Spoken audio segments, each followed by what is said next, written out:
The Big Trip. The Big Trip.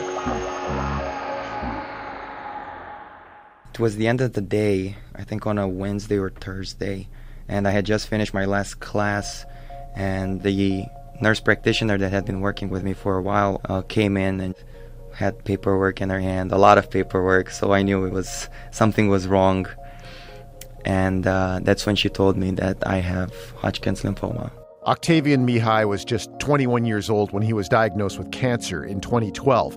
After 6 months of treatment, doctors told Octavian that his cancer was in remission, but the news didn't bring much relief. My mind was not able to focus on anything but the idea that the cancer is coming back. What are my chances of survival? How many years do I have left? It was just crippling anxiety. Octavian started drinking heavily in an attempt to self-medicate. Then his doctor told him he might qualify for an NYU study that was using psychedelic drugs to treat people with cancer-related anxiety. I had nothing to lose at that point. I was willing to try anything. Weeks later, Octavian was sitting on a hospital room sofa next to two specially trained therapists. They gave him a pair of eye shades and a pill containing psilocybin, the main ingredient in magic mushrooms. After about an hour, the drug started to kick in. I saw myself from the third person, and I came to the epiphany where I had this type of insight that I'm letting cancer terrorize me when I don't have to let that happen. And at that point, I saw this black smoke just coming out of me.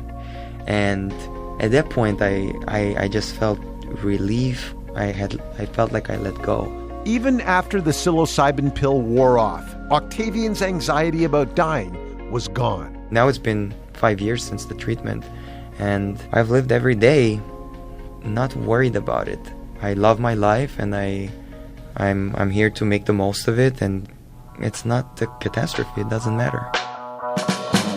Welcome to part 2 of The Big Trip, a special Day 6 series about the research that's transforming psychedelics from technicolor party drugs, greatest gift to mankind since Tutti Frutti ice cream, to potentially revolutionary treatment tools. This may indeed become the next big thing in psychiatry. I cannot tell you how big an impact it is on your life. Around the world, scientists are studying controversial compounds like MDMA and psilocybin to better understand how they affect us and how we might benefit from their use.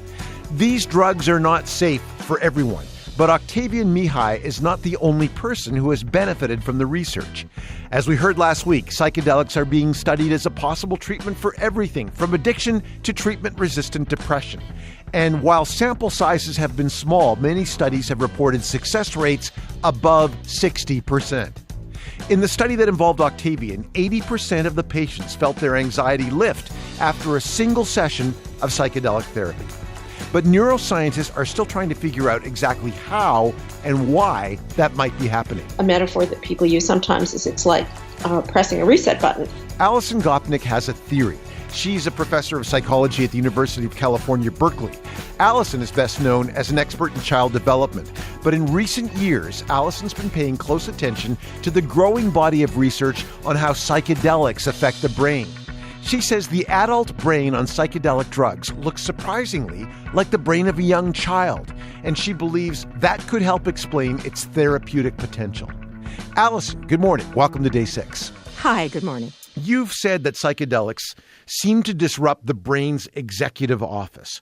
What does that office look like when it's operating normally? Normally, the part of our brain that's sometimes called the prefrontal cortex, the part in the front of the brain, acts as a controller for the rest of the brain. And it seems to be particularly involved in things like inhibiting impulses, focusing attention, doing long-term planning. And one of the elements of the executive office is something called the default mode network. What is the default mode network? So the default mode network is a special part of this prefrontal network that seems to be involved in our sense of ourselves, so that we have an ego, that we have a self. So when Octavian was given psilocybin, he says he saw himself in the third person. What happens to the default mode network in the executive office when you're on psychedelics? Well, the rather surprising thing that's come out of the new neuroscience research is that these networks seem to be really disrupted under the influence of these chemicals. When you look at children's brains, what you see is that there are many more connections, many more synapses. And what happens as you grow up is that the connections that are used a lot get stronger and longer and more efficient, and then lots of other connections disappear. And in particular, that executive office and default mode network, those parts of the brain that are responsible for our sense of self, for our ability to inhibit our thoughts, to focus, those parts develop quite late. And rather surprisingly, when you look at brains under the influence of psychedelics, they seem to look much more like that childhood brain than the adult brain. So we spoke with Matthew Johnson, who studies psilocybin as a possible treatment for addiction, specifically cigarette addiction. Here's how he described psychedelics' effect on the brain. Maybe it's like, by analogy, when your computer has been on for a week and you've had a million programs you've started and stopped, and it's doing glitchy things. And if you reboot your system, all of the same basic infrastructure comes online, but it's sort of starting fresh in a way that leaves those kinks behind. This may be what's going on with psychedelic therapy. So Dr. Johnson says psychedelics' effect is kind of like rebooting a computer. And you say that the mind of an adult tripping on psilocybin is surprisingly similar to the mind of a young child. Is that the same thing as a reboot? I think those ideas are connected. So people often talk about rebooting or resetting.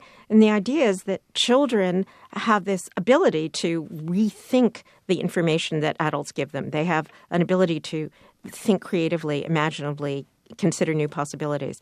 And it seems like that kind of returning to the basics might be what's going on with psychedelics as well. So how could this be useful? If we want the brain to shut down negative thoughts or anxiety or addictions, why would shutting down the executive office be a useful thing to do? Well, this raises the question about why do children have these brains that have these characteristics at all? And the idea is that there's a trade-off between exploration and exploitation.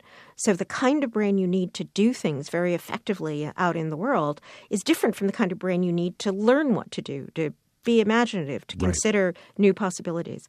And what psilocybin seems to do is to push an adult brain back more to that state of exploration, learning, and flexibility. And if what's happened is that you have thoughts that are always going in the same worrying channel over and over again, then being able to go back to a space where you could consider other kinds of possibilities or options might really be an advantage in disrupting some of those patterns. But that narrow way of thinking, I mean, just in terms of the evolution of our brain, when we're an adult, we need to focus on things that maybe you don't need to focus on in childhood. So shutting that down might also end certain kinds of compulsive behavior. That's the idea. So the idea is that if you look at children's brains versus adult brains, the adult brain seems to be very well designed to do the same thing over and over again very quickly and very efficiently. But that also means that it can get stuck doing the same thing over and over again, even when there's a better solution that you could come to. And sometimes in a case of something like anxiety, you might be stuck in a place that isn't really the right place to be. And going back to that childhood flexibility could help you explore other options that would be better in the long run. It's almost unthinkable that a single drug could have so many positive impacts for so many different conditions. Anxiety, fear, addiction. Last week we talked about PTSD. How is it possible that it should have this many applications? Well, of course, we don't know yet whether exactly how effective the drug is going to be, and there's always problems about expectation and placebo effects.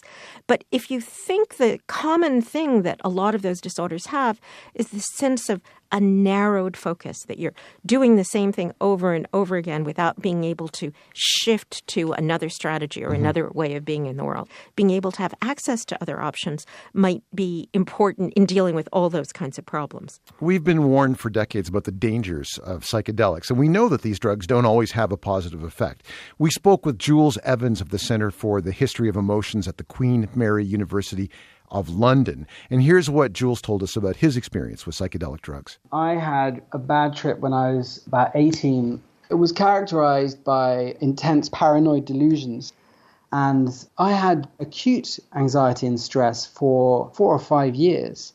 I understand that that's quite rare. But anecdotally, I have quite a few friends who also had long-term bad experiences from psychedelics. Jules went on to say that he thinks the research so far might not have the full picture.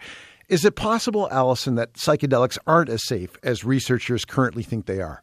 Well, it's certainly possible, and that's one of the reasons why we need to do very, very carefully controlled medical therapeutic research before we have these chemicals out in the wild. I mean, a way you could think about it is shaking things up sometimes is a good idea, but of course, sometimes it's not a good idea. What happens is, where do you land after you press that reset button? And that's going to depend a lot on context and background. And the main thing is that we have to do some research to figure out just what are the advantages and disadvantages of these chemicals, just like with any other medical drug that we have. It's pretty rare to have a drug that doesn't have some negative side effects. And the question is, how do you balance those against the very intriguing positive possibilities? And how do you do that? I mean, I'm just thinking there's so many people listening to us right now who would love to reboot their brains. But based on what you've learned so far, how should we be weighing the risks against the benefits? Well, I think we have to do it the way we do with any potential new therapy. What we need to do is do careful research in controlled settings.